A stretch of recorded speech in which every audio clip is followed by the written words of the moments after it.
اعوذ باللہ من الشیطان الرجیم بسم اللہ الرحمن الرحیم۔ سورہ بقرہ آیات نمبر 72 تا 77۔ پچھلی آیات میں گائے کو ذبح کرنے کا حکم دیا گیا تھا، یہاں اس کی حکمت بیان کی گئی ہے۔ یہود کی منافقانہ سرگرمیوں کا ذکر اور انہیں تنبیہ کہ اللہ ان کی سب باتوں کو جانتا ہے۔ اعوذ باللہ من الشیطان الرجیم وَإِذْ قَتَلْتُمْ نَفْسًا فَادَّارَأْتُمْ فِيهَا وَاللَّهُ مُخْرِجٌ مَا كُنْتُمْ تَكْتُمُونَ۔ یہ اس وقت کا ذکر ہے جب تم نے ایک شخص کو قتل کر دیا تھا اور ایک دوسرے پر اس کا الزام دھرنے لگے، لیکن اللہ کو اس بات کو ظاہر کرنا مقصود تھا جسے تم چھپا رہے تھے۔ فَقُلْنَا اضْرِبُوهُ بِبَعْضِهَا كَذَلِكَ يُحْيِي اللَّهُ الْمَوْتَى وَيُرِيكُمْ آيَاتِهِ لَعَلَّكُمْ تَعْقِلُونَ۔ پھر ہم نے حکم دیا کہ اس مردہ شخص پر اس ذبح شدہ گائے کا ایک ٹکڑا مارو، اسی طرح اللہ مردوں کو زندہ کر دے گا اور وہ تمہیں اپنی قدرت کی نشانیاں دکھاتا ہے تاکہ تم عقل سے کام لو۔ وہ مردہ شخص کچھ دیر کے لیے زندہ ہو گیا اور اپنے قاتل کا نام بتا دیا جو وہ چھپا رہے تھے۔ ثم قست قلوبكم من بعد ذلك فهي كالحجارة او اشد قسوة۔ پھر اس کے بعد تمہارے دل پتھر کی طرح سخت ہو گئے، بلکہ اس سے بھی زیادہ سخت۔ وَإِنَّ مِنَ الْحِجَارَةِ لَمَا يَتَفَجَّرُ مِنْهُ الْأَنْهَارُ وَإِنَّ مِنْهَا لَمَا يَشَّقَّقُ فَيَخْرُجُ مِنْهُ الْمَاءُ۔ کیونکہ پتھروں میں بعض ایسے بھی ہوتے ہیں جن سے چشمے پھوٹ نکلتے ہیں، اور بلا شبہ ان میں سے بعض پتھر ایسے بھی ہیں جو پھٹ جاتے ہیں تو ان سے پانی نکل آتا ہے۔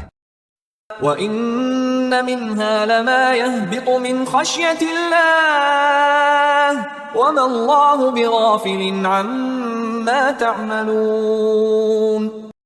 اور بے شک ان میں سے بعض ایسے بھی ہیں جو اللہ کے خوف سے گر پڑتے ہیں، اور یاد رکھو کہ اللہ تمہارے اعمال سے بے خبر نہیں ہے۔ أَفَتَطْمَعُونَ أَن يُؤْمِنُوا لَكُمْ وَقَدْ كَانَ فَرِيقٌ مِّنْهُمْ يَسْمَعُونَ كَلَامَ اللَّهِ ثُمَّ يُحَرِّفُونَهُ مِن بَعْدِ مَا عَقَلُوهُ وَهُمْ يَعْلَمُونَ۔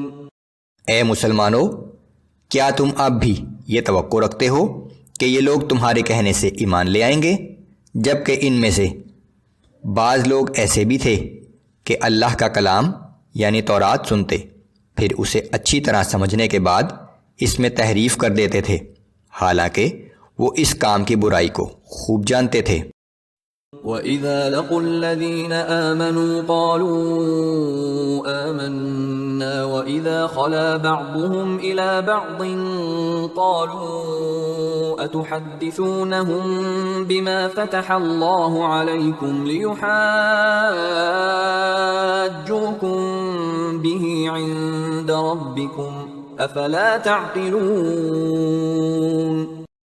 اور یہ منافق یہود جب اہل ایمان سے ملتے ہیں تو کہتے ہیں کہ ہم بھی ایمان لے آئے ہیں، لیکن جب آپس میں ایک دوسرے کے ساتھ تنہائی میں ملتے ہیں تو کہتے ہیں کہ کیا تم ان مسلمانوں کو وہ باتیں بھی بتا رہے ہو جو اللہ نے تم پر تورات کے ذریعے ظاہر کی ہیں؟ کہیں ایسا نہ ہو یہ مسلمان ان باتوں کی وجہ سے قیامت کے دن تمہارے رب کے حضور تم پر حجت قائم کر دیں۔ کیا تم اتنی بھی عقل نہیں رکھتے؟ أَوَلَا يَعْلَمُونَ أَنَّ اللَّهَ يَعْلَمُ مَا يُسِرُّونَ وَمَا يُعْلِنُونَ۔ کیا وہ لوگ اتنا بھی نہیں جانتے کہ اللہ کو وہ سب کچھ معلوم ہے جو وہ چھپاتے ہیں اور جو کچھ ظاہر کرتے ہیں؟